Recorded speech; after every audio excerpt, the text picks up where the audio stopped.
기도합니다. 아멘. 오늘은 이 사람이 얼마나 높은가, 이 사람이 얼마나 높은가 라는 제목으로 함께 말씀을 나누도록 하겠습니다.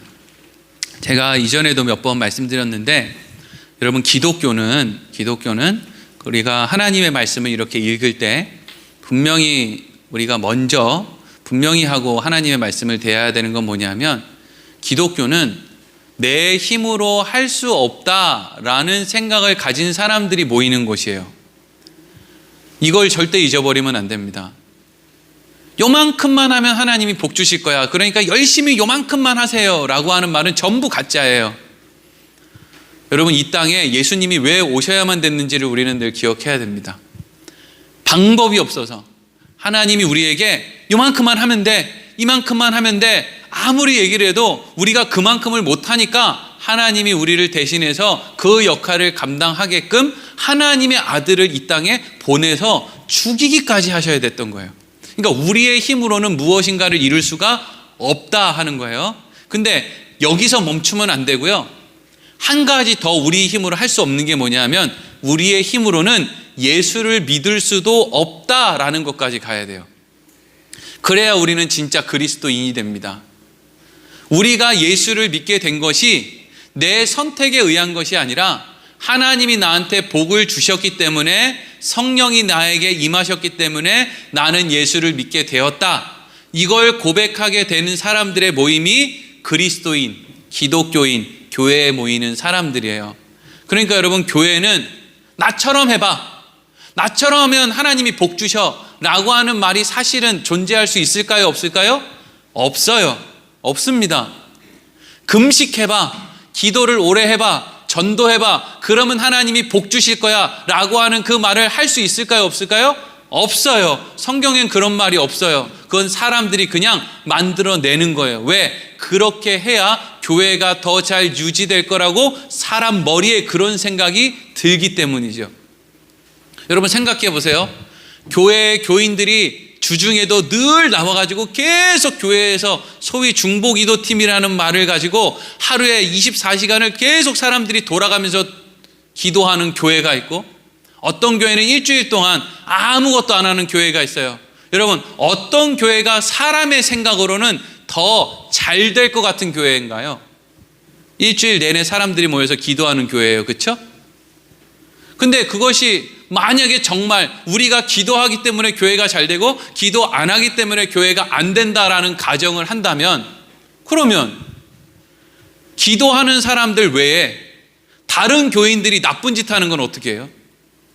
다른 교인들이, 기도하고 있는 교인들이 교회에서 기도하는 사이에 다른 교인들이 몰래 숨어서 나쁜 짓 하는 것은 왜 교회에 영향을 안 주고, 교회에 나와서 사람들이 모여서 기도하는 거는 교회에 영향을 준다고 생각을 하느냐고요. 그렇지 않습니까? 이게 조금만 생각해 보면 너무 아무것지도 않은 이야기인데, 그냥 우리가 생각할 때, 아니 그 교회 목사들의 생각에 우리 교회가 이런 모습으로 되어지는 것이 이 교회가 유지되는데 더 좋아라는 생각이 교회에 이렇게 마치 교회에서 당연히 해야 되는 것처럼, 그렇게 성경 말씀엔 없는데 교회에서 마치 그렇게 해야 되는 것처럼 자리 잡은 게 우리 안에 꽤 많다고요.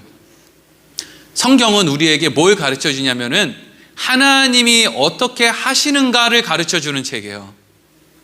성경을 오해해서, 자, 하나님이 이렇게 말씀하신다, 그러니까 너희들이 이렇게 지켜야 된다, 이렇게 생각하면 안 돼요. 우리는 이거 못 지킵니다. 얼마나 못 지켜서 가능성이 없으면 하나님이 아들 예수를 십자가에 못 박아 죽여버리겠어요? 안 돼요. 우리는 성경의 말씀은 너네들의 힘으로 할 수 없어서 하나님이 어떻게 하셨는지를 봐라, 이걸 가르쳐 주는 거예요. 이게 성경이고요. 우리에게 그러니까 너희들 앞으로 이렇게 해내야 된다라는 걸 가르쳐 주는 책이 아니에요. 제가 서론을 이런 이야기를 하는 것이 이제 오늘 말씀에 영향이 있기 때문에 이런 말씀을 미리 드리는 거예요. 우리 힘으로 할 수 있는 게 없고 하나님이 하셔야 되는 거다. 그리고 성경은 하나님이 어떻게 모든 것을 다 하셨는지를 우리에게 설명해 주는 책이다. 이미 예수 그리스도를 믿게 된 사람들에게 왜 그런 일이 나에게 일어나게 되었는지를 설명해 주는 책이지, 우리에게 힘써서 예수를 믿어야 된다라고 가르쳐줘봐야 못 믿는데 뭘 가르쳐줘요. 가르쳐주는 책이 아니라는 거예요. 오늘 말씀은 왜 예수님이 레위 지파를 따라오지 않고 유다 지파를 따라왔고, 왜 예수님께서 레위의 지파의 계보를 따라오지 않고 멜기세덱의 계보를 따라 이 땅에 왔는지를 설명해 주고 있는 글이에요. 무슨 이야기를 할 건지를 이야기했는데 벌써부터 어렵고 관심이 없어. 예수님이 뭔 지파를 따라오든지 이게 나랑 무슨 상관이야. 예수님이 돈 준다 그러면 몰라도 예수님이 무슨 멜기세덱의 반차를 따라오는 게 뭐가 그렇게 중요해. 내가 100세까지 무병장수한다는 거면 몰라도 우리가 이렇게 생각을 하지만, 이제 잘 듣다 보면 이게 우리 인생을 살아가는, 우리 인생에 아주 중요한, 이걸 이렇게 표현하거든요. 우리의 삶에 바른 세계관을 주는데 아주 중요한 메시지예요. 왜 예수님이 레위 지파에서 오지 않고 유다 지파에서 왔느냐, 이걸 이제 히브리서 기자가 설명을 하는 거예요. 여러분, 원래 이스라엘 백성들은 하나님께 제사를 드리는데, 제사를 드리는 제사장들, 역할을 감당하는 제사장들은 꼭 레위 지파에서만 나와야 됐어요. 근데 지난 시간에도 그렇지만 예수님께서는 레위 지파를 따라오시지 않았는데, 히브리서 기자는 예수님을 뭐라고 부르냐면 제사장이라고 불러요. 왕과 같은 제사장이라고 부른단 말이죠. 그러면 왜 예수님은 레위 지파로 오시지도 않았는데 제사장이라고 하는 칭호를 듣느냐? 먼저 왜 레위 지파가 제사장의 역할을 감당하게 되었는지를 우리가 조금 이해할 수 있어야 돼요. 여기서부터 일부 예배 때는 되게 힘들어 하셨는데, 나 갑자기 왼쪽 귀가 잘 안 들리죠? 네, 하여튼 저 지금 진통제 먹은 지 6시간 지났고, 왼쪽 귀는 지금 어디 높은 데 올라온 것처럼 먹먹하고, 근데 막 이제 다 주무시면은 저 정신 없으니까 하여튼 잘 들어보세요. 여러분, 이제 성경이 중요하게 이제 언급되는 사람 중에 야곱이라는 사람이 있어요. 야곱. 다 들어보셨지? 야곱이 아들을 12명을 낳아요. 12명. 그래서 우리가 흔히 무슨 지파, 유다 지파, 레위 지파 이런 이름을 붙이는 거는 다 야곱의 12아들 중에 이름을 붙여요. 그러니까 야곱에게 아들이 12명이니까 지파가 몇 개가 있어야 돼요? 12명이니까 12지파가 있어야 되겠죠. 그래서 왜 12명에게 12지파가 구성되게 되었냐면, 하나님이 이스라엘 백성들에게 가나안 땅이라고 하는 약속의 땅을 줬어요. 그리고 이만한 땅을 주고 이걸 12개로 분리를 한 다음에 12형제에게 12지파를 한 덩어리씩 떠줘줬어요. 그러니까 야곱에게 있는 12아들, 예를 들어서 첫째 아들 르우벤인데, 르우벤에게 르우벤 지파라고 하는 땅을 줘서 거기에서 이제 르우벤이라고 하는 그런 사람들이 사는 거예요. 우리로 따지면 김씨, 이씨, 최씨 이런 거죠. 그 이름을 따라서 사람들이 이제 모여 있는 거예요. 이제 족보대로. 그런데 이 레위 지파는 어떤 사람들이냐면요, 하나님이 레위 지파의 사람들에게는 땅을 분배해 주지 않고 나머지 지파의 사람들이 11조를 내거나 나머지 지파의 사람들이 하나님과 뭔가의 관계를 좋게 하기 위해 화목제를 드리면 그렇게 얻어진 재물을 가지고 먹고 살게끔 만든 사람들이 레위라고 하는 사람의 아들들인 레위 지파였어요. 그러면 생각해보면 12아들 중에 레위 지파는 땅을 주지 않고 사람들에게 11조라든지 아니면 다른 어떤 것을 얻어서 먹고 살게 했으면, 그러면 12개의 땅 조각 중에 지금 한 명은 땅을 안 줬으니까 하나가 남아야 되잖아요. 그런데 이스라엘은 그게 남지 않고 야곱의 11번째 아들이었던 요셉은 요셉 지파를 이루는 게 아니라 요셉의 두 아들 에브라임과 므낫세라고 하는 이름으로 땅을 두 몫을 줘요. 그러니까 지파는 사실 따지고 보면 총 13개가 되는 거예요.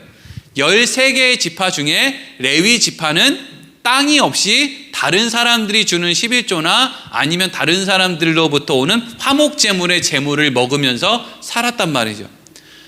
그러니까 어떤 사람들은 레위 지파가 다른 사람들로부터 이렇게 음식을 얻어먹으면서 살았으니까 좋았겠네 싶기도 하지만, 레위 지파도 별로 그렇게 좋지는 않았을 것 같기도 해요.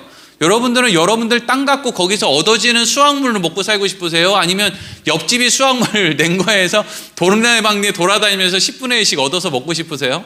근데 하여튼 레위 지파는 그렇게 하나님이 먹고 살게끔 만들었다고요. 그럼 왜 하나님께서는 굳이 이 레위라고 하는 사람들의 후손이 레위 지파를 이렇게 다른 지파로부터 먹을 것을 공급받아서 살도록 만들었느냐?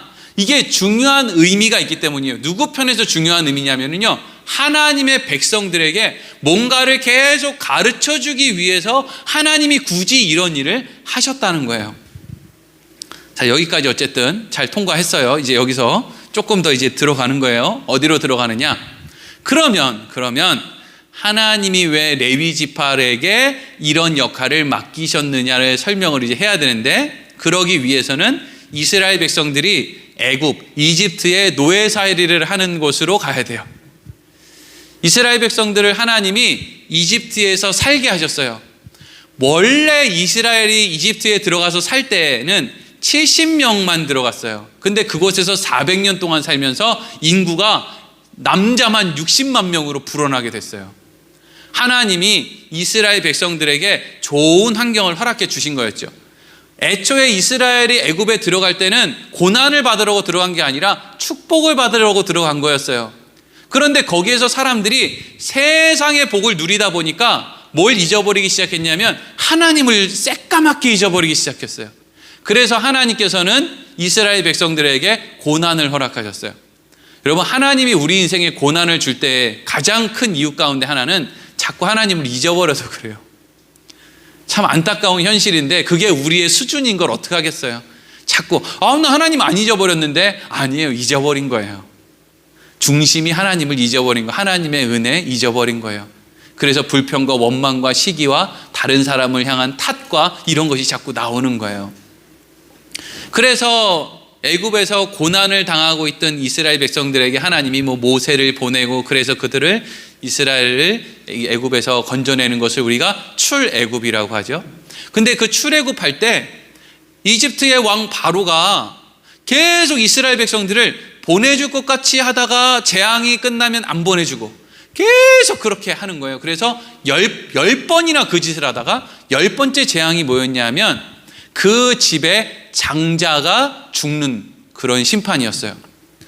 이 10번째 심판이 의미하는 건 뭐냐면, 원래는 이스라엘 백성이건 이집트 백성이건 하여튼 모든 사람이 하나님 앞에 범죄했기 때문에 다 죽어 마땅한데, 하나님이 은혜를 베풀어서 그 집안의 장자만 죽임으로 너희들이 내 앞에 완전히 범죄해서 다 죽어 마땅한데, 너희들이 다 죽어 마땅한 존재야 라는 것을 장자들을 죽이는 것으로 지금 하나님이 확인시키는 거였어요.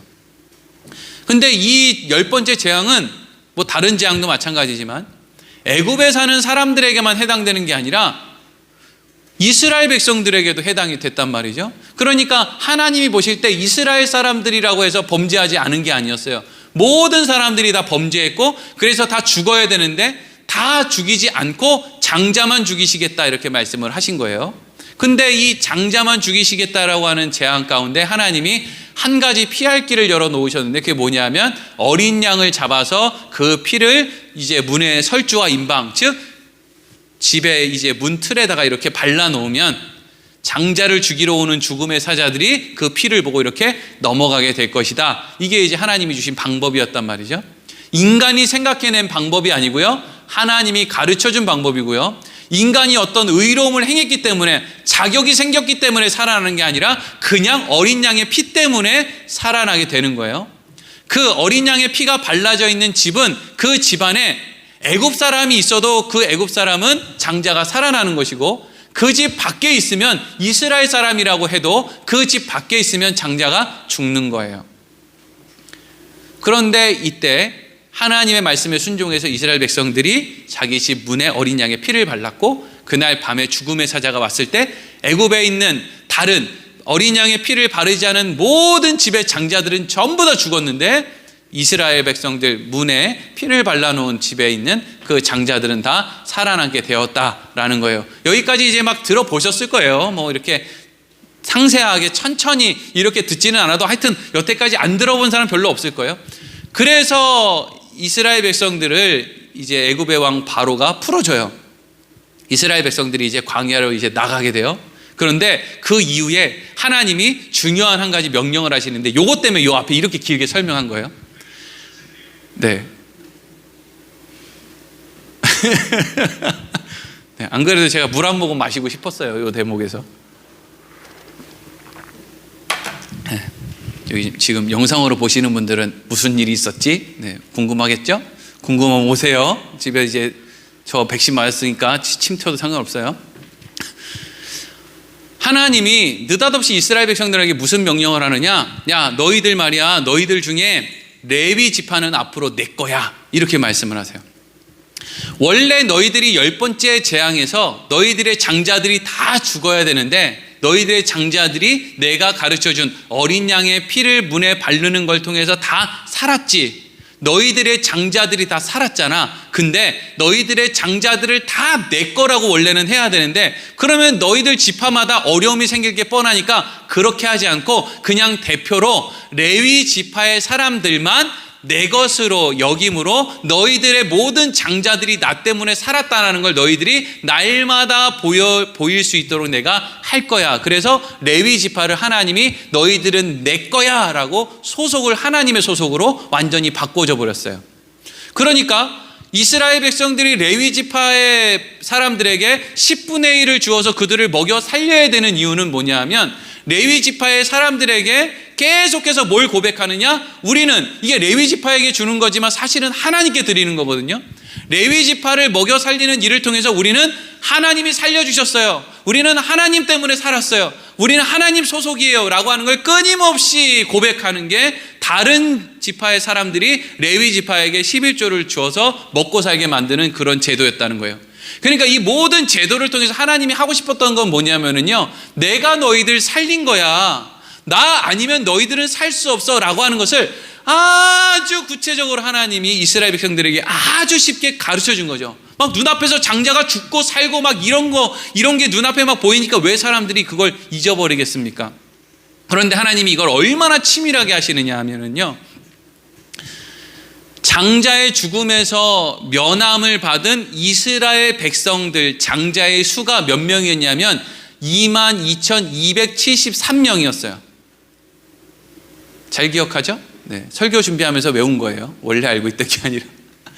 장자의 죽음 가운데 살아난 사람이 22,273명이었어요. 근데 레위 지파의 남자의 수는 22,000명밖에 안 됐어요.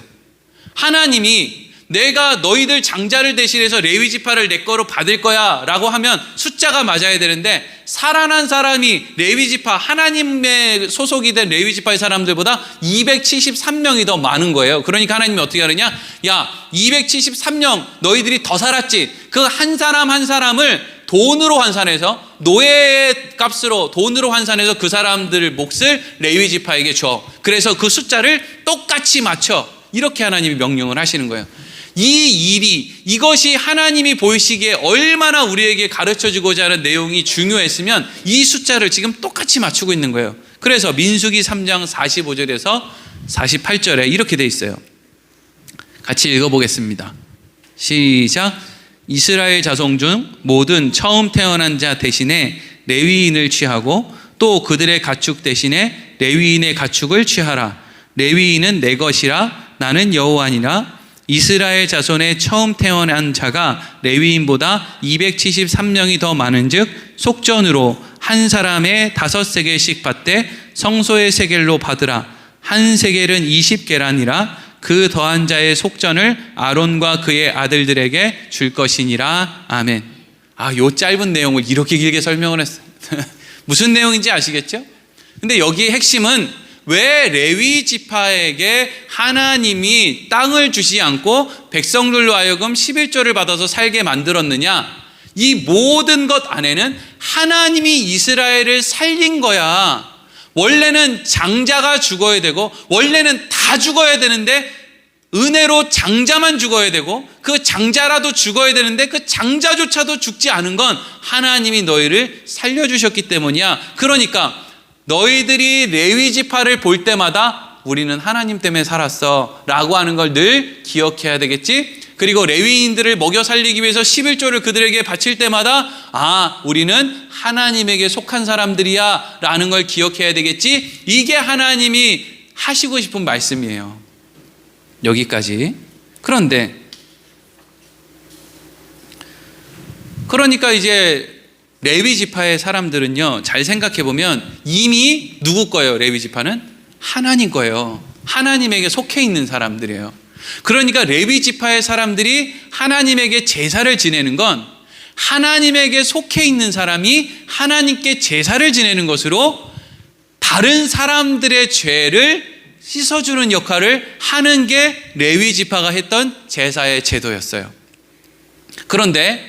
그러니까 그럴 때마다 사람들은 무슨 생각을 해야 되냐면, 레위 지파가 제사장으로 세워지게 된 것도, 우리가 살아나게 된 것도, 하나님이 우리의 죄를 용서해 주신 것도 다 하나님의 은혜야 라고 생각을 해야 되는데, 이게 사람들은 항상 자기 좋을 대로만 생각을 하는 게 사람의 모습이기 때문에 사람들이 그걸 통해서 하나님의 은혜를 생각하는 게 아니라 점점 무슨 생각을 하게 됐느냐?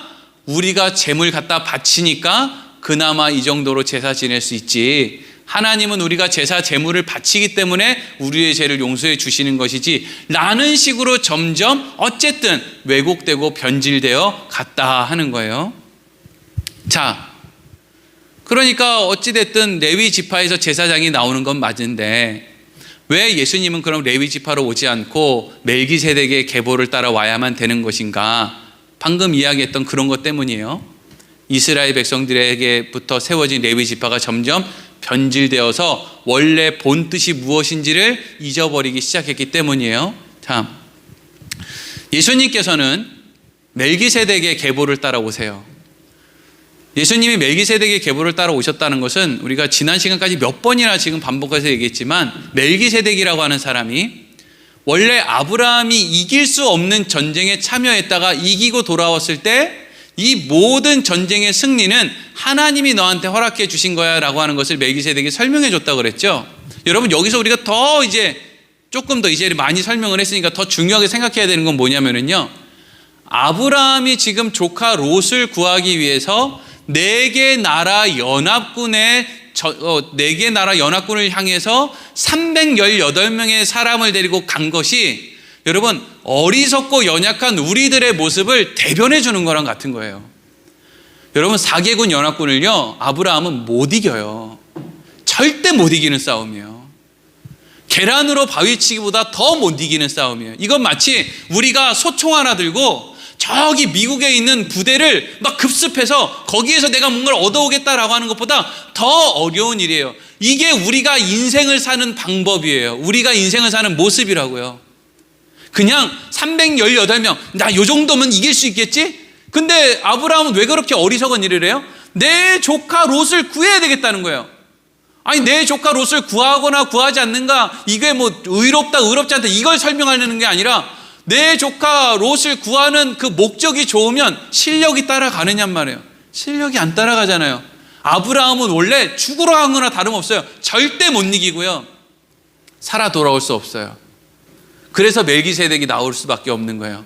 아브라함이 318명의 사람을 데리고 4개군 연합군을 향해서 조카 롯을 구하러 간 것은 그냥 개죽음 당하러 간 거였어요. 아브라함의 어리석음 때문에 같이 쫓아갔던 318명도 그냥 다 따라 죽을 수밖에 없는 거였단 말이죠. 근데 그 전쟁, 그 어리석게 그냥 죽어버릴 수밖에 없는 전쟁에서 누가 아브라함을 지켜주고 누가 아브라함을 전쟁에 심지어 승리까지 하게 하고 만들었느냐? 이거는 상상 이상이죠. 상상 이상. 이건 마치, 여러분, 우리가 예수 믿는 이유가 뭐예요? 그냥 우리 소원이라 이루자. 좀 건강하게 좀 살자. 자식이나 좀 잘 되게 만들자. 이 정도의 소원을 가지고 하나님 앞에 가요. 근데 여러분, 이런 소원은요, 정말 말도 안 되는 거예요. 왜? 우리는 하나님 앞에 잘할 수 있는 것보다 우리 안에 있는 죄가 훨씬 더 크거든요. 사멸하러 가는 거예요. 근데 하나님은 우리를 어떻게 해주시느냐? 살려주고 복을 주고 모든 것을 막 전쟁의 전리품을 주는 것 같이 이렇게 막 다 주는 거예요. 그래서 멜기세덱이 아브라함에게 와서 그렇게 얘기하는 거죠. 창세기 14장 20절 읽겠습니다. 시작. 너희 대적을 내 손에 붙이신 지극히 높으신 하나님을 찬송할지로다 하매 아브라함이 그 얻은 것에서 10분의 1을 멜기세덱에게 주었더라. 아멘. 내 대적을 너의 손에 붙이신 건 하나님이야. 너의 실력으로 갔으면 넌 개죽음 당하고 끝났을 거야. 근데 이 모든 것을 하나님이 너한테 허락하셨어. 그래서 이것을 너무나 이 전쟁에서 이기는 것이 불가능하기 때문에 아브라함이 하나님의 은혜로 구원받은 거다라고 이야기할 수 있어요. 구원받은 거죠. 못 이긴다니까요. 318명 갖고 수십만 명이 되는 대군을 어떻게 이겨요?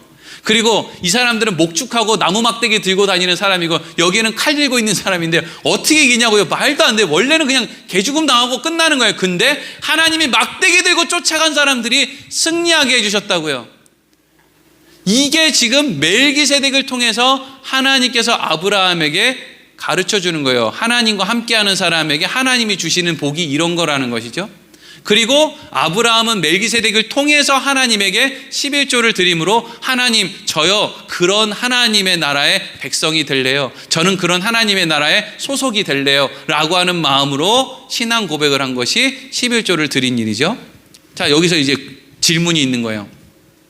아브라함이 멜기세덱에게 이러한 은혜를 경험하고 11조를 바친 사건이 먼저예요? 아니면 레위인들에게 이스라엘 백성들이 11조를 바치고 또 레위인들을 하나님이 장자를 대신해서 레위인들을 하나님의 것이라고 한 것이 먼저예요? 아브라함이 야곱의 아버지 이삭의 아버지가 아브라함이에요. 그러니까 아브라함이 멜기세덱을 만난 것이 먼저죠. 그 이후에 따라오는 것이 레위 지파를 통해서 하나님이 말씀하시는 것은 뒤에 따라오는 거예요. 그러면 우리는 이것을 통해서 뭘 알아야 되느냐 하면 먼저 오늘 4절 읽겠습니다. 시작. 이 사람이 얼마나 높은가를 생각해 보라. 조상 아브라함도 노량물 중 10분의 1을 그에게 주었느니라. 아멘. 여기서 이 사람은 멜기세덱을 의미하는 거예요. 멜기세덱. 지금 레위인 제사장들이 일어나기 전에 이미 있었던 그 멜기세덱이 얼마나 높은가 생각해보라. 이 말은 하나님께서 이 레위 지파를 통해서 이스라엘 백성들에게 하고 싶었던 그 어떤 그 의미의 핵심이 멜기세덱이 아브라함을 통해서 한 말로 분명히 되는 것이다 라고 설명을 하고 있다는 거예요. 약기운이 떨어져서 그런지 이게 정신이 없네. 하여튼 개떡같이 얘기를 해도 찰떡같이 들어보세요. 지금 이스라엘 백성들이 생각하고 있는 제사장은 레위인들을 통해서 세워진 제사장이에요. 하나님이 그렇게 세워줬으니까 레위인들을 통해서. 근데 지금 하나님이 오늘 말씀을 통해서 우리에게 주시고 싶은 말씀은 뭐냐 하면 레위인들을 통해서 전해 받아야 되는 메시지가 있는데 그걸 사람들이 왜곡하고 잘 못 알아듣고 있으니까 하나님이 그걸 분명하게 하려고 멜기세덱의 족보를 통해서 예수 그리스도를 이 땅에 오게 하셨다는 거예요. 그러니까 멜기세덱을 통해서 하나님이 하시고 싶은 말씀이 레위 지파를 통해서 하시고 싶은 말씀이었는데 레위 지파를 통해서 알아먹어야 되는 내용을 사람들이 못 알아먹으니까 예수님을 멜기세덱의 반차를 따라서 이렇게 레위 지파를 건너뛰어서 사람들 앞에 세워놓고 하나님의 말씀을 지금 전하고 있다, 이런 내용이란 말이에요. 그러면 레위 지파를 통해서 하나님이 말씀하시고 싶은 것이 무엇이었는데 백성들은 도대체 왜 이 말씀을 잘못 생각하고 있었나? 자, 5절에서 7절까지 말씀 먼저 읽겠습니다. 시작. 레위의 아들들 가운데 제사장의 직분을 받은 자들은 율법을 따라 아브라함의 허리에서 난 자라도 자기 형제인 백성에게서 10분의 1을 취하라는 명령을 받았으나 레위 족보에 들지 아니한 멜기세덱은 아브라함에게서 10분의 1을 취하고 약속을 받은 그를 위하여 복을 빌었나니 논란의 여지 없이 낮은 자가 높은 자에게서 축복을 받느니라. 아멘. 여러분 잘 생각해 보세요. 이스라엘 백성들이 재물을 가지고 제사장에게 가요. 그리고 제사장이 가르쳐 주는 대로 무슨 짐승의 머리 위에 손을 얹고 그래서 짐승을 어떻게 죽이고 각을 뜨고 그래서 태워가지고 하나님께 바쳐요. 그걸 매년 하는 거예요. 매년 그 행동을 하면 하나님께서는 그 제사장이 그 피를 가지고 또 이렇게 속죄소에 들어가서 하는 그 역할을, 제사의 역할을 감당하면 그 백성들의 죄가 깨끗해지는 거예요. 근데 이걸 백성들이 언제까지 하느냐면요, 태어나서 죽을 때까지 하는 거예요. 이건 마치 오늘날에 교회에 나오는 사람들이 교회에 나와서 하나님 앞에 기도할 때 막, 하나님 저는 일주일 동안 너무 잘 살았으니까 하나님 저 이제 오늘은 저 진짜 하나님 앞에 당당하게 나왔습니다, 이렇게 기도하는 사람 있을까요? 없을까요? 없잖아요. 다들 교회에 나오면 아니 내가 언제부터 난 이런 기도를 하지? 나 30년 전에도 교회 나올 때 하나님 저 이렇게 부족하고 연약한데 하나님 나 죄가 많고, 근데 지금 신앙생활을 40년을 하고 뭐 50년을 하고 좀 있으면 천국 가야 되는데 오늘도 우리는 또 하나님 앞에서 뭐라고 기도해요? 하나님 난 부족하고 연약하고 나 이렇게 내 마음을 이렇게 그렇게 하고 막 맨날 그런 기도를 한단 말이죠. 이게 이스라엘 백성들이 레위인을 통해서 제사장을 통해서 하나님께 드렸던 제사예요. 그럼 이걸 통해서 뭘 알아야 되느냐면, 와, 우리는 평생 제사 드려도 우리는 1년도 죄 없이 살 수 없네. 우리는 맨날 예배 드리는데 단 일주일도 죄 없이 살 수가 없어. 하나님 앞에 한 번도 당당할 수가 없어. 근데 하나님은 우리 같으면 그런 제사 받겠어요, 여러분? 여러분 같으면 매주 10년 전부터 지금까지 매주 교회 나와서 하나님 저 지난주에 죄 지었어요, 잘못했어요 라고 하는 걸 매주 10년 동안 반복하면 여러분들은 그런 사람의 기도를 들어주겠냐고요. 우리는 안 들어주잖아요. 우리는 똑같은 말 두세 번만 반복해도 아 뭐야, 아버지가 몇 번 얘기했어, 이거 정신 못 차려, 너 한 번만 더 얘기했는데 못 들으면 너 엉덩이 맞는 거야, 이리로 간다고요. 우리는 지금 신앙생활을, 저는 43년 동안 신앙생활을 하는데 매주 하나님 앞에 나와서 하나님 제가 지난주에 왜 그랬느냐 맨날 이거 하는데, 나는 내 자식 문제 두세 번도 못 참아줘가지고 맨날 엉덩이 맞니 어쩌냐는데, 그런 식으로 했으면 저는 하나님한테 엉덩이 맞아서 지금 엉덩이가 없어졌을 거예요. 그죠? 그러니까 이런 제사 제도를 통해서 하나님이 말씀하시고 싶은 건 뭐냐면요, 멜기세덱이 아브라함에게 했던 것처럼 구원은 하나님에게 있다. 너희의 실력으로는 안 된다. 아브라함아, 네가 조카 구하고 싶은 마음에 네가 달려간 건 아는데 너 오늘 원래는 죽는 거야. 하나님이 너를 죽이느냐 4개군 연합군을 죽이느냐의 시험대에서 4개군 연합군을 죽여버렸기 때문에 네가 살아있는 거지, 절대로 네가 대단해서 살아있는 거 아니야. 하나님이 너를 얼마나 귀하게 봤으면 너를 살렸다고. 그게 레위 지파가 매년 반복되는 그런 제사를 드리는 걸 통해서 깨달아야 되는 것이고, 이스라엘 백성들이 그 제사 제도를 통해서 알아내야 되는 거였어요. 어쩌면 하나님은 우리가 매년 뻔뻔하게 제사를 드리는데 매년 용서를 해주시냐? 야, 두 가지죠. 하나님 대단하다, 은혜가 너무 크다. 또 하나는 우리는 진짜 모자라다. 근데 이게 원래 이 제사 제도를 통해서, 그러니까 멜기세덱을 통해서 전해준 메시지, 그리고 레위 지파를 통해서 주는 메시지가 이거거든요. 근데 사람들이 이걸 어떻게 왜곡하냐면은 이런 식으로 왜곡하는 거예요. 하나님 소 되게 좋아하나 봐. 아, 내가 이런 소라도 한 마리 끌고 가니까 하나님이 그거 좋아가지고 그냥 내 소 한 마리 그냥 드리니까 하나님이 죄 용서해 주시고 뭐 그렇게 사는 거 아니겠어? 이런 식으로 가는 거예요. 오늘날로 오면 어떻게 되는 거죠? 내가 교회에 나와 드렸으니까, 기도 좀 해 드렸으니까. 아까 제가 그래서 그런 말 했죠. 24시간 교회 성도들이 교회에 나와서 계속 기도를 한단 말이죠. 그러면서 이렇게 생각하는 거예요. 우리는 하나님 앞에 기도를 해 드렸으니까 우리 교회는 부흥하는 게 마땅해. 왜곡이죠, 왜곡. 하나님의 말씀 오해하는 거예요. 우리는 무슨 기도를 하나님께 해야 되느냐면요, 하나님 우리 교회는 어쩜 이래요? 하루에 24시간 계속 기도하는 사람들이 이렇게 끊임없는데 그럼에도 불구하고 우리는 왜 3, 4, 5 모여서 사람들을 욕해요? 여러분 24시간 기도하는 교회 가보면은요, 제가 많이 가봐서 아는데요, 그 기도하는 순서에 한 번 빠지잖아요. 그 사람 말로 맞아 죽어요. 한 번 빠지면 말로 맞아 죽는다고요. 2번 빠지고 3번 빠져서 아우 목사님 제가요 지금 형편이 안 돼서 중보기도 모임 요시 타임을 빠져야 될 것 같아요. 그러면 대본에 뭐라 그래요?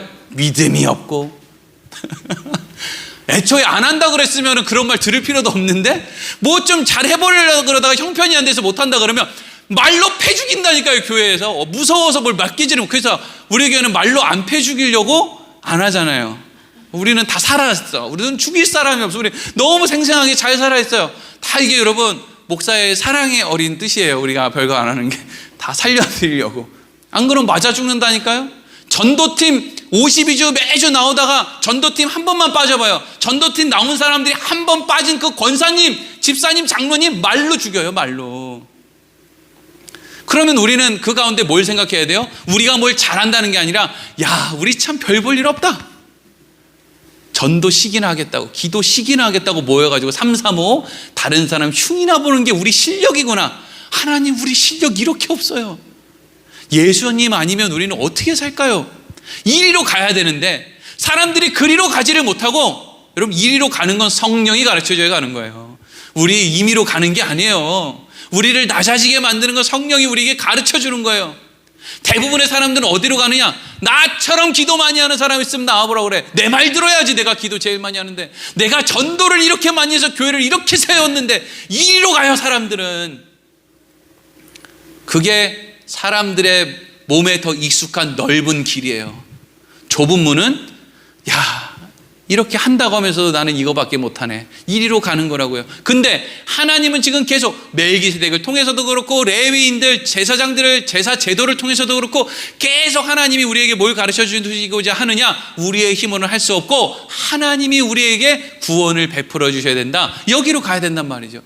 그래서 예수님께서 어디로 오시느냐? 레위 지파를 따라 오시는 게 아니고요, 레위 지파의 사람들이 정말 하나님의 말씀대로 온전하게 그 제사 제도를 완전하게, 율법을 완전하게 지켰으면 예수님이 이 땅에 올 필요가 없죠. 멜기세덱의 반차를 따라 예수님이 이 땅에 오실 필요가 없어요. 그런데 어떤 사람도 그걸 못하는 거예요. 애초에 못하는 거죠, 뭐.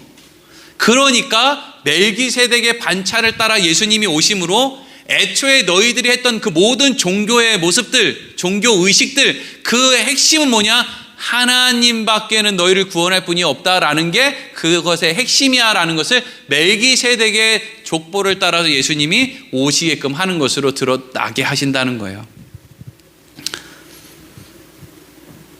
어려운 건가? 안 어려운 건가? 모르겠어요. 근데 히브리서 말씀이 계속 이런 내용이라서 오늘 못 알아도 상관없어요. 다음 주에도 또 얘기하고 그 다음 주에도 계속 같은 얘기라 이번 주쯤 제가 정신 비몽사몽해도 뭐 사실 부담이 없어요. 왜냐하면 다음 주에도 또 이 얘기하고 하여튼 지겹 귀에 못이 박히도록 이제 할 거니까. 자, 11절 12절 읽어보겠습니다. 제가 여태까지 했던 내용을 이렇게 이제 정리한 게 11절 12절이에요. 읽겠습니다. 시작. 레위 계통의 제사 직분으로 말미암아 온전함을 얻을 수 있었으면 백성이 그 아래에서 율법을 받았으니 어찌 아론의 반차를 따르지 않고 멜기세덱의 반차를 따르는 다른 한 제사장을 세울 필요가 있느냐? 제사 직분이 바꾸어졌은즉 율법도 반드시 바꾸어지리니 아멘. 이게 뭐예요? 레위인들이 제사 제도를 통해서 사람들이 알아야 되는 게 있는데 그걸 사람들이 모르니까 하나님이 이제 이걸로는 안 되겠다. 점점 더 변질만 되고 점점 더 자기 공로만 내세우고 이제 그런 제사 제도 말고 원래 원본으로 돌아가자. 그래서 멜기세덱의 반차를 따라 붕 건너뛰어서 예수 그리스도가 이 땅에 딱 왔는데, 예수 그리스도가 결국에는 뭐냐면 멜기세덱이 아브라함한테 얘기했던 그 말이 바로 예수님인 거예요. 하나님이 구원을 행하신다는 거죠. 그래서 예수의 이름이 뭐예요? 저희 죄를, 저희 백성의 죄를 구하실 분이잖아요. 아유, 정말 큰일 났네. 누가 이거 백신 맞으면 후유증 없다고 이렇게 금방 낫는다고 막 그렇게 하는 사람이 누구야? 네, 빨리 또 진통제를 먹어야지. 자, 그래서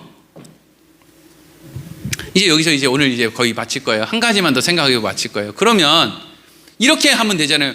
예수님이 레위 지파를 통해서 온 제사장이라고 하든지, 아니면 레위 지파를 통해서 오면 안 되겠어. 왜냐하면 레위 지파를 통해서 하나님이 하시고 싶은 말씀이 너무 변질됐기 때문에. 그러니까 레위 지파가 아니라 멜기세덱의 족보를 통해서 예수님이 오셨다라고만 하면 되는데, 근데 여기 이제 우리가 이해할 수 없는 한 가지가 더 숨어 있죠. 하나는 뭐냐면 예수님이 제사장으로 오셨는데 어떤 지파를 따라 오셨다고 또 되어 있느냐? 유다 지파에서 오셨다는 거예요. 유다 지파. 이게 이제 유대인들은 진짜 헷갈리고 막 알다가도 모르겠는 거예요. 유대인들은 너무 이런 걸 잘하니까 제사장이면 레위 지파에서 왔겠네. 아론의 후손으로 왔겠네. 아니야, 예수님 아론의 후손으로 안 왔어. 근데 제사장이야. 어떻게 레위 지파가 아닌데 제사장이 돼? 이것도 지금 헷갈리는데, 예수님은 유다 지파에서 왔어. 뭐? 유다 지파에서 온 사람이 어떻게 제사장이 돼? 이거 진짜 이상하네. 그건 말이 안 돼. 유다 지파에서 온 사람은 메시아가 될 수 없어. 제사장이 될 수 없어. 근데 예수님은 유다 지파를 통해서 이 땅에 온 제사장이라고 성경이 얘기하고 있다는 거예요. 자, 13절에서 17절 읽어보겠습니다. 시작. 이것은 한 사람도 제단 일을 받들지 않는 다른 지파에 속한 자를 가리켜 말하는 것이라. 우리 주께서는 유다로부터 나신 것이 분명하도다. 이 지파에는 모세가 제사장들에 관하여 말한 것이 하나도 없고 멜기세덱과 같은 별다른 한 제사장이 일어난 것을 보니 더욱 분명하도다. 그는 육신에 속한 한 계명의 법을 따르지 아니하고 오직 불멸의 능력의 생명의 능력을 따라 되었으니 증언하기를 내가 영원히 멜기세덱의 반차를 따르는 제사장이라 하였도다. 아멘. 말을 이렇게 어렵게 해놨는데 어쨌든 제가 쉽게 설명을 드리면, 여러분, 예수님은 이 땅에 오실 때 왕으로 오셨어요. 왕으로.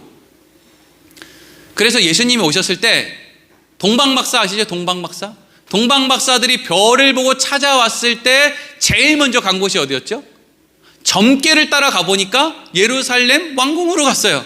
그래서 헤롯 왕도 만나고 여기서 왕이 태어난다고 했는데 도대체 왕이 어디 있습니까? 이러니까 헤롯이 왕은 난데 또 다른 왕이 태어났나, 이래서 막 열받아가지고 막 찾아내려고 막 이렇게 애를 썼죠. 근데 보세요, 예수님은 이 땅에 왕으로 오셨는데 어디서 태어났어요? 마구간에 태어났죠.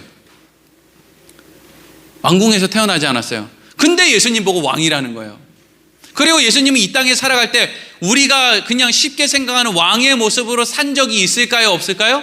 없어요. 근데 예수님은 왕이에요? 아니에요? 왕이에요.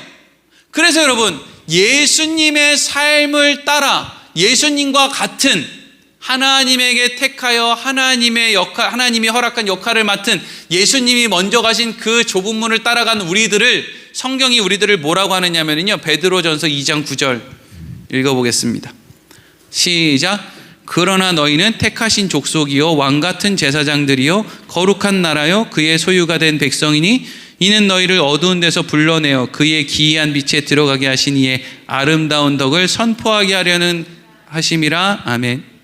여러분, 예수님이 먼저 뭐였냐면 왕같은 제사장이에요. 이 왕같은 제사장을 잘 생각해 보세요. 왕같은 제사장은 왕의 모습이에요? 제사장의 모습이에요? 제사장의 모습이잖아요.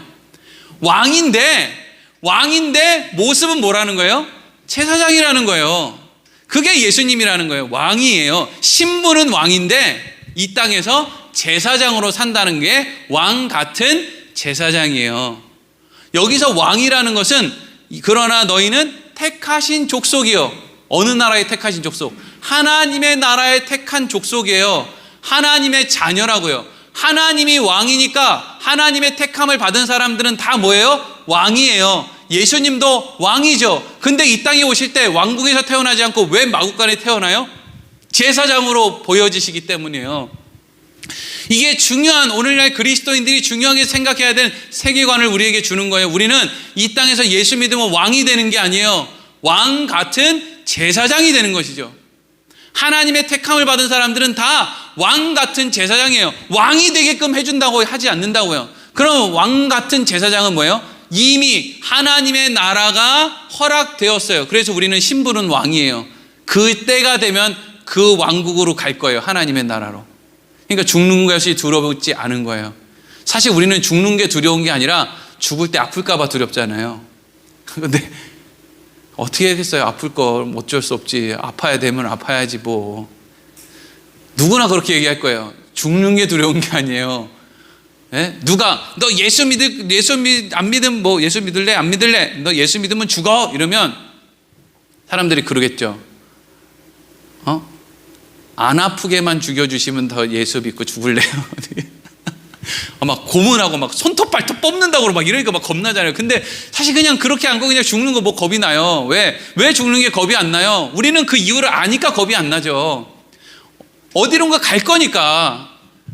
그게 이제 왕이라는 거예요. 왕 같은 제사장의 왕이 그거예요. 우리는 갈 곳이 있다. 그곳은 왕궁이다. 나는 왕이기 때문에 거기 간다. 그런 소망을 갖고 사는 거예요. 그게 왕 같은. 근데 이 땅에서는 어떻게 살아요? 제사장으로 살아요. 제사장으로 산다는 건 뭐예요? 하나님과 백성들, 하나님 소속으로 하나님과 백성들을 연결해주는 삶을 사는 거예요.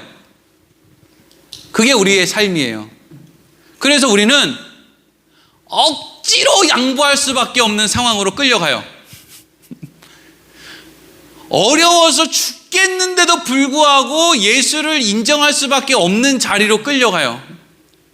예수 믿고 복 받아서 예수 믿자마자 빌딩을 5개를 샀습니다. 이런 데로 가는 게 아니고요. 예수 믿고 나서도 계속 시어머니가 힘들게 해, 남편은 집에 나가 있어, 자식들은 말도 더럽게 안 들어. 근데도 내 마음에는 예수를 생각하면 마음에 불이 타는 거예요. 이게 뭐예요? 하나님과 백성들 사이를 연결해주는 제사장이라 그래요. 그러고 산다고요. 하지만 그 안에는 소망이 있어요. 소망이 뭐예요? 나는 이제 몇 년 있으면 내 아버지가 계신 그곳에 가서 왕노릇한다. 이게 소망이죠. 왕 같은 제사장. 이 땅에서 살 때는 예수님처럼 제사장. 여러분, 예수님 이 땅에 살 때 어떻게 살았어요? 머리 둘 곳이 없이 살았죠. 근데 예수님 왕이었잖아요. 근데 왜 머리 둘 곳이 없이 살아요? 제사장의 역할을 감당하니까요. 그래서 이 땅 가운데 배신당하고 두드러 맞고 결국에는 십자가에서 다 내어주고 죽죠. 그게 뭐예요? 제사장의 역할을 온전히 감당하신 거죠. 그래서 예수님을 대제사장이라고 부르죠. 그리고 나니까 예수님 십자가에 죽으신 다음에 어떻게 됐어요? 모든 이름 위에 뛰어난 이름이 되어서 왕이 되셨죠. 그게 왕 같은 제사장이에요. 우리도 그렇게 살 거란 말이에요. 청소년들이나 청년들한테 꿈이 뭐냐고 물어봐요. 어른들이. 자기들도 그 나이 때 꿈이 뭐냐고 물어보면 대답 못했으면서 너는 왜 꿈이 없니? 이렇게 물어보잖아요. 그러면 사실은 자식들이 이렇게 얘기해야 돼요. 아버지도 제 나이 때 꿈 없었잖아요. 뭐 아버지 꿈이라고 해봐야 뭐 이밥에 소고기국? 그거는 뭐 제 소원이 뭐 다 이루어졌는데 뭐 맨날 피자에 치킨에 뭐 너를게 그건데 제가 뭐 소원이 있겠습니까? 사실 여러분, 우리가 이 땅에서 넌 소원이 뭐니? 라고 물을 때 소원은 없어요. 없는 게 맞죠. 왜? 소원이 이루어진다고 행복하지 않으니까요. 소원이 이루어지면 행복한가요? 내 소원은 저기 서울 제2롯데월드 그거 100몇십 층짜리 빌딩을 내 소유로 하는 게 내 소원이야. 그래서 소원이 이루어졌어요. 다음 날. 근데 그 다음 날부터 잠이 안 와. 지금 잠 못 잔 지 36시간이 됐어요. 행복할까요? 모든 걸 얻었는데 그때부터 목이 너무 아파. 목이 계속 아파. 침을 삼키기도 너무 고통스러워. 그럼 그 사람이 행복할까요? 꿈을 이뤘는데 왜 안 행복해요? 그게 꿈이 아니니까 그렇죠. 진짜 우리가 꿈을 이루면 행복해야 되잖아요. 그래서 우리의 꿈은 하나밖에 없어요. 뭐예요? 하나님의 나라에서 왕노릇하는 거. 그게 우리의 꿈이에요. 그러면 우리의 꿈은 이미 이루어졌어요? 이루어지지 않았어요? 이미 이루어졌어요. 왜? 하나님이 그렇게 할 거라고 말씀하셨으니까. 그러니까 우리는 이미 꿈이 이루어진 상황에서 이 땅에서 하나님이 맡긴 제사장 노릇을 어떻게 멋있게 살아가는 게 우리의 역할이에요. 하나님이 보실 때 이 땅에서 제일 인간으로서 멋있게 사는 일이 뭐냐 하면 제사장 역할을 감당하면서 사는 거예요. 나를 위해 사는 게 아니라 누군가를, 이미 하나님의 자녀가 된 내가 누군가가 하나님의 자녀가 되는 그 일을 위해서 어떤 역할을 감당하고 사는 것이 하나님이 보셨을 때는 너무 귀한 거예요. 그래서 우리에게 그렇게 살으라고 하는 거죠. 우리는 이미 소원을 이룬 사람들이니까 넉넉히 그 일을 할 수 있는 거예요. 어떤 개그맨이 TV에 나와서 그러더라고요. 자기 꿈은 낮술 먹고 잠들어서 오후 5시쯤 일어났는데 아무도 자기한테 뭐라고 하지 않는 게 자기 꿈이래요. 그게 무슨 꿈이에요? 그리고 요즘에 막 TV 6시 내 고향 이런 거 TV 보면은요, 막 무슨 자기 꿈이 뭐냐고, 제 꿈은 별로 크지 않아요. 나중에 늙음악하게 이제 자식들 다 키워놓고 저기 어디 부여 같은데 이렇게 한적한 데다가 땅 사가지고 이렇게 조그맣게 집 짓고 텃밭을 읽으면서 이렇게 사는 게 꿈이라고. 그냥 해요. 그거 텃밭 읽으면서 그거 뭐 돈 많이 벌어서 자식들 다 키우고 그러고 나서 그렇게 지금 당장 할 수 있는 거잖아요. 그거 뭐가 그렇게 어려워요? 시골에 땅 얼마나 한다고? 그리고 그거 한다고 하나도 안 즐거워요. 시골집 사가지고 한번 살아봐봐요. 얼마나 잡초가 미운가. 힘들어 죽겠어. 못 살아. 누가 뭐 시골집 뭐 얼마나 행복하다고. 다 근데 자기 꿈은 그거래요. 느지막하게 뭐 연금이나 받으면서 뭐 저기 시골 한적한 마을에서 그냥 막연하게 이건 내 꿈이나 내 소원이 아니라 그냥 사람들한테 주워 들은 거죠. 그렇게 하면 행복할 거라고. 막상 그렇게 해봐요. 잡초도 못 뽑는다는 거예요. 피곤해가지고.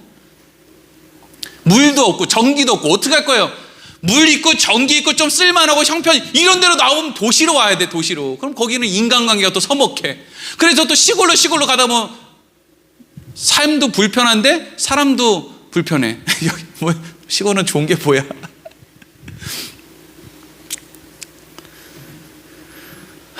여러분, 이 땅에서 하나님의 자녀로서 우리가 이 땅에서 살아가야 된 그런 우리의 삶의 모습이 있어요. 지금 그걸 설명해 주기 위해서 예수님이 이 땅에 멜기세덱의 반차를 따라오셨다. 레위 지파의 제사제도로는 사람들이 알 수가 없다. 그렇기 때문에 우리는 하나님만이 우리를 구원해 주실 수 있는 분이라는 걸 늘 알면서 살아야 된다. 지금 그걸 계속 설명해 주시는 거예요. 어쨌든 우리가 왕 같은 제사장으로서 우리에게 맡겨진 삶을 멋있게 아름답게 살아가기를 소망합니다.